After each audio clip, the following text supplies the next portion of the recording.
Oh, hello there. I'm Brennan Walden, and I'm going to be the next person to go to work for IGN.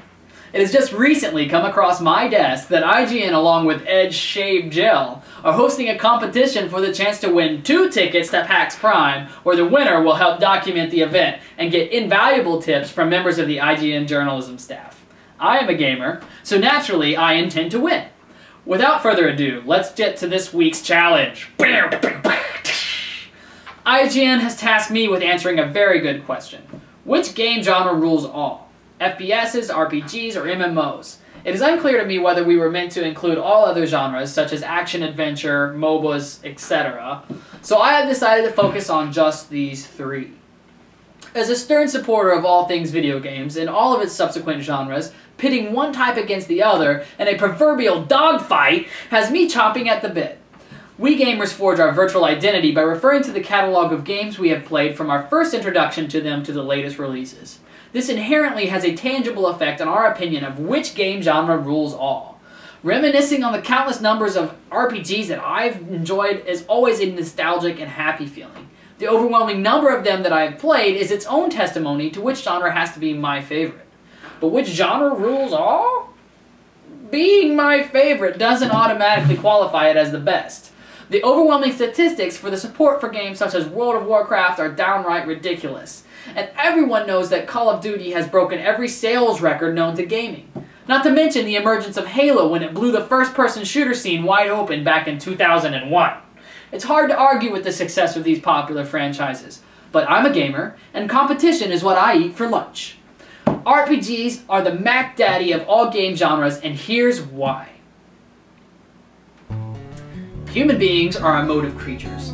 The amount of enjoyment we find in our everyday lives is directly related to the emotional investment we allocate to any given person, pet, object, or activity.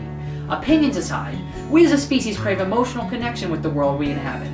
Loneliness and depression oftentimes are a direct result from not receiving the proper recognition, respect, or the ability to achieve measurable progress. What does any of this have to do with games, you might ask? Well, consider. If emotion is the root of happiness, then how is it best to affect emotion in a video game? Well, I'll tell you. It's through a well-crafted, well-written, superbly acted, masterfully animated, and expertly choreographed, character-driven story with tons of loot, character progression, vast environments, and character choice. Or at least the illusion of choice. RPGs have proven to be most capable of tackling these criteria. Stepping into the shoes of an empathetic protagonist with a strong plot and sublime game mechanics is the best way to attract an emotional investment with a gamer, period. Stepping into the shoes of the protagonist, role-playing, so to speak, gamers become emotionally invested in the story, and it has become personal to them in ways that no other medium can accomplish. Empowering the player through a system of achievement offers an almost therapeutic illusion of personal growth, simply through the advancement of the character that they play as on screen. Mastering the game mechanics and in turn becoming the hero of Hyrule just feels awesome. Becoming a living legend and demanding the respect of everyone in Albion, whether you've chosen to be good or bad, is all kinds of rad. RPGs offer the gamer an epic, climactic experience. There's nothing better than persevering through all the challenges a level can throw at you and overcoming each individual obstacle in a game as your character gradually grows more powerful, but also grows closer to the looming boss battle.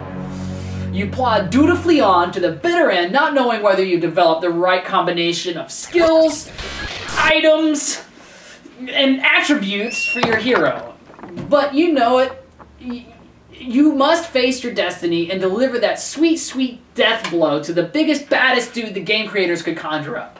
Inevitably, you will defeat him, and that is the nectar of gaming achievement.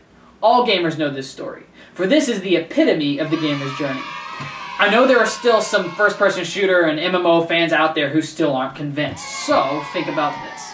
I've laid out that the thing that makes RPGs so compelling is that they provide the player with a sense of progression and personalization, right? Most first-person shooters these days incorporate these same elements in their games. When Halo Combat Evolved came out, everyone had basically the same starting weapons, armor, and equipment to work with at the start of each match. These days, everyone wants their own customized loadouts, badges, gadgets, colors, ranks, armors, styles, logos, you name it. We all crave a personalized experience.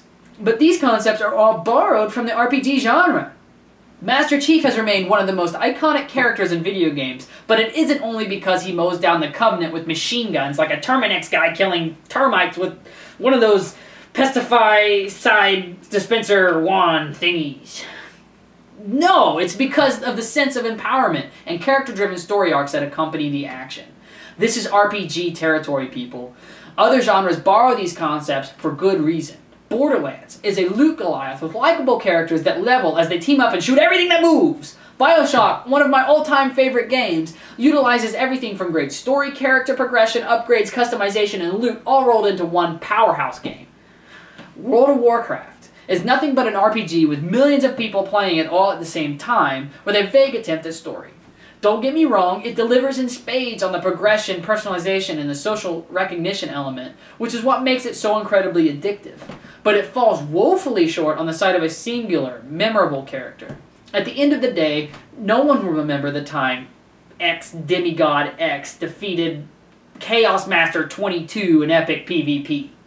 While conversely, no one will ever forget characters like Link, Commander Shepard, the Arisen, Cloud, and their respective nemesis. To be fair, RPGs like Dark Souls don't rely heavily on story or character-based protagonists. But in these cases, the NPCs are definite, memorable standouts which provide character depth and meaning to the main character which has been crafted by the gamer. The creation of your own character in a character-centralized story is just one more ingenious way that RPGs generate a sense of immersion and the gamer's personal investment in its characters.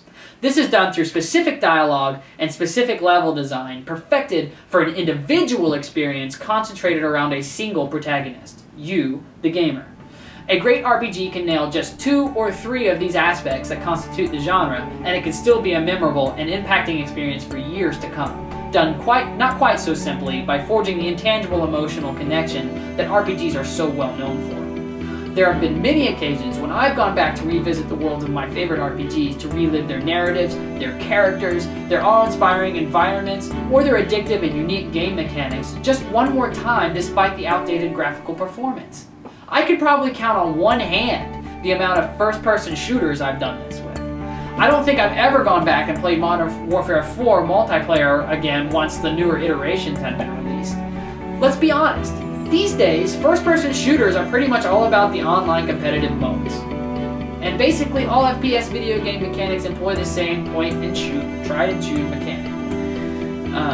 While it can definitely be fun, there really hasn't been a ton of innovation on this front. With few exceptions, MMOs utilize a conventional point-and-click mechanic.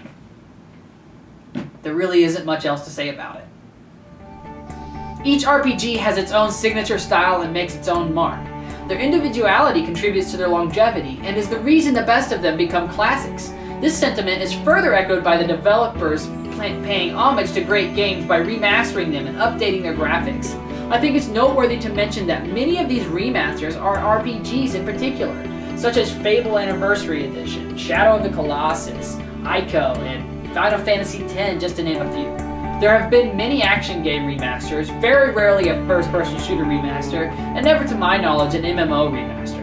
The bottom line, all genres of video games rely on the basic RPG elements these days for success. It's a simple truth. RPGs simultaneously provide the most nostalgic, the most addictive, the most individually unique, exhilarating, and rewarding experience video games have to offer. That's why RPGs are the genre that rule all!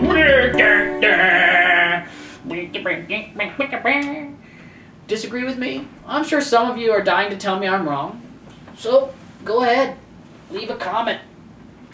Or you could subscribe.